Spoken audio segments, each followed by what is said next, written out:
राज्य का दर्जा से जुड़े कुछ मामले पर माननीय प्रधानमंत्री कुछ बोलेंगे, लेकिन उस पर कहीं कोई बातचीत नहीं।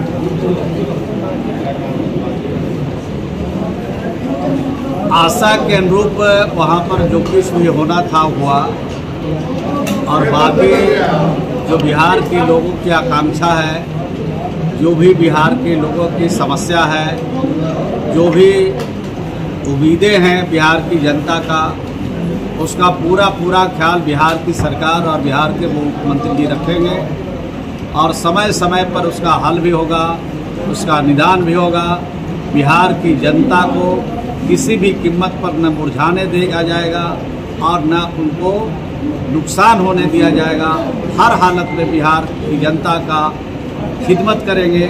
जो हमारा कमिटमेंट है वो एक एक करके हम लोग पूरा करेंगे। क्या विशेष राज्य का दर्जा की मांग पर अभी भी जेडीयू, जैसे उपेंद्र कुशवाहा ने 2 दिन पहले ही ट्वीट करके कहा था कि राज्य को, हम लोग तो लगातार बिहार के विशेष राज्य का दर्जा का मामला उठा रहे हैं और बिहार का विशेष राज्य का जो दर्जा है की मांग है वो हम लोग की पुरानी मांगे है और हमारे बिहार के विधानमंडलों से वो पारित है।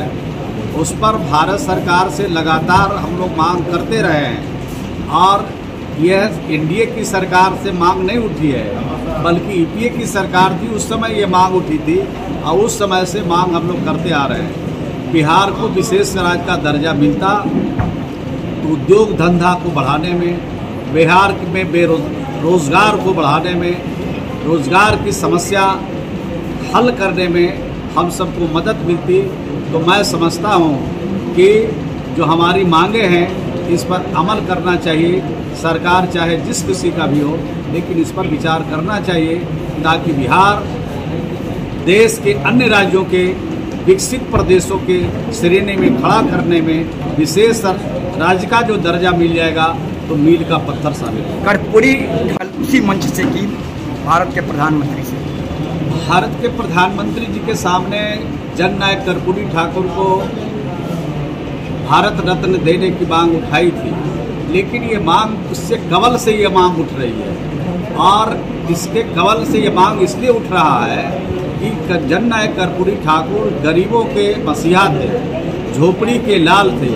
हमेशा गरीबों की भलाई के लिए उनका प्रयत्न चलता रहा, जीवन प्रयत्न करते रहे और राज्य की तरक्की में, राज्य के विकास में और खास करके शोषितों पीड़ितों की आवाज़ थे।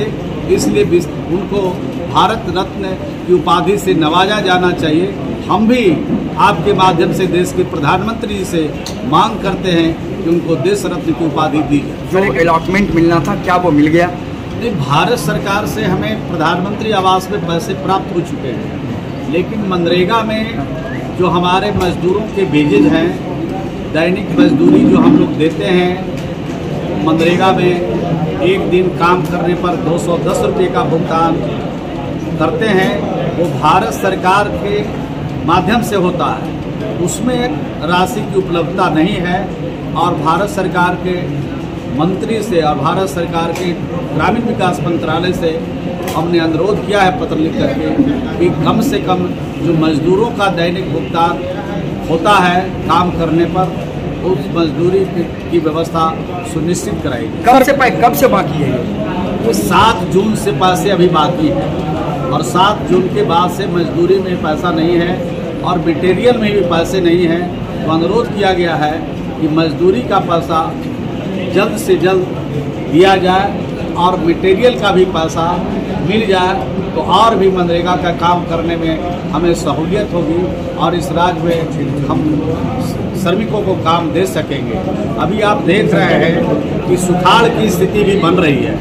ऐसे स्थिति में हम ग्रामीण विकास में योजना तैयार कर रहे हैं कि ये जो सुखाड़ की स्थिति अगर आएगी तो उस समय हम श्रमिकों को कैसे काम दे सके और किस तरह की योजना राज्य में हम ले सके जिससे किसानों का भी भला हो सके, मजदूरों को भी काम मिल सके और राज्य में जो आपदा संभावित है उसको रोकने में हम सफल हो सके। बीजेपी के मंत्री नीरज कुमार बबलू या गिरिराज सिंह जनसंख्या नियंत्रण कानून की बात कर रहे हैं कि बिहार में जनसंख्या नियंत्रण कानून बने हैं। जनसंख्या नियंत्रण पर बात होनी चाहिए, लेकिन हमारे बिहार के मुख्यमंत्री श्री नीतीश कुमार जी ने पहले से कहा है कि जनसंख्या नियंत्रण का तभी होगा जब हमारी बेटियां पढ़ेगी, जब हमारी लड़कियां पढ़ेगी, और जब हमारी बेटियां पढ़ेगी तो निश्चित रूप से जनसंख्या नियंत्रण पर हम काबू पाए जाएंगे और जनसंख्या नियंत्रण पर बिल्कुल हम ठीक ठाक हो जाएंगे।